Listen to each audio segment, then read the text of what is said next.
If you're actually paying attention to the news that comes out, then you are completely lost because there's so much coming out about what 5G actually is and what does it mean for where we're going, and is it just faster internet? I get that question a lot, and the answers are, as you can imagine, complex.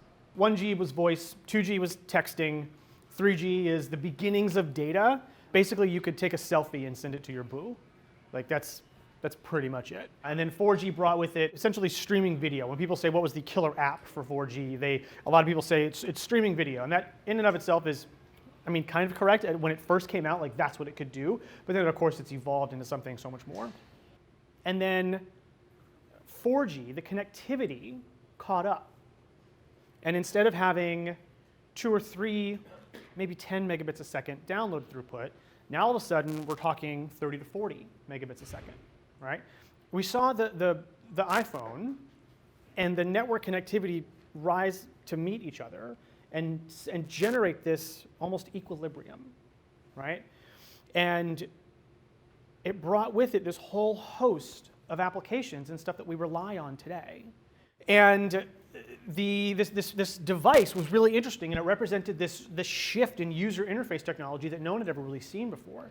But the device itself could do a couple of things that up to that point no other device could do. The first iPhone, it was able to download large files from the internet, and it had a full web browser capability, right? And up until that point, BlackBerry had used a company called Torch, which they later acquired, to essentially strip all the fun out of the internet. Any images, any video, any of those dancing baby GIFs, you know what I'm talking about? Gone, right? You could browse the internet on a BlackBerry, but it was extremely trimmed down, right? There's not really much you could do. BlackBerrys were handy for email, for calendaring. That's pretty much it. And the reason the iPhone looked the way that it did was because it had a big, giant processor to manage those two capabilities, right?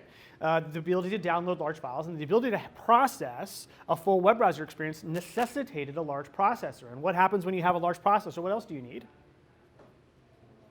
A big effing battery is what I heard. And so everyone who had this iPhone was struggling under these conditions for the next several years. And then Apple ultimately a year or so later opened up its developer community, right? And they opened up their SDK and they said, if anyone wants to create applications for this device, go for it. Do you remember what the most innovative application you had on your iPhone in December 2010 was? It was Words with Friends. Words with Friends. Wow. Words with Friends was the most innovative app that you had because you could play Scrabble with someone in Tennessee and play Scrabble with somebody in Turkey at the exact same time. Up to that point, couldn't do. And so back in 2010, who was it who was saying, yes, with 4G, now seamless e-commerce. Yes, now real-time location targeting for new applications like ride sharing. Yes, new rich communication services. Yes, FaceTime. Who was saying that? That'd be really good. That'd be really good for bonus points. No, the answer is nobody. Nobody was saying that. Because everyone said, oh cool, we have faster internet. Do we need faster internet? Is it going to help me with my emails? No. Is it going to help me with my calendar? No. Is it going to help me play Angry Birds better? No. Right?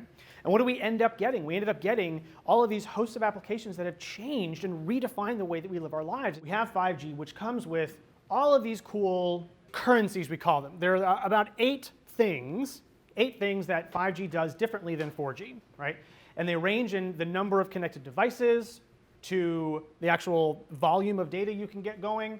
It supports about 1 million connections per square kilometer, whereas 4G only supports about 100,000. It's about a 10x difference. Energy efficiency, the actual network itself uses a little less energy, right? And there is the capability for it to reduce the energy consumption of end devices using the advantages of mobile edge computing. Latency, this is arguably the big one. When people talk about 5G, what they're really talking about is fast internet and quick internet, right? The snappiness of the actual data transfer itself. I'm looking forward to a time, maybe by the end of this year, where we have different ways of talking about it, because our current way of talking about it is, it's going to usher in the era of like autonomous driving, right? Or my favorite is remote robotic surgery. So the ability to use 5G so that a doctor in one hospital or state or country can control surgical robotics that are actually operating on a comatose patient in another hospital, state, or country. And it was those pioneers of industry like Jeff Bezos, like Reed Hastings, like Mark Zuckerberg, like Steve Jobs, who said, we're going to take a stand and we're going to dictate how the future is going to unfold. We're going to create applications that allow people to do things they've never done before, and we're going to change the course of human history.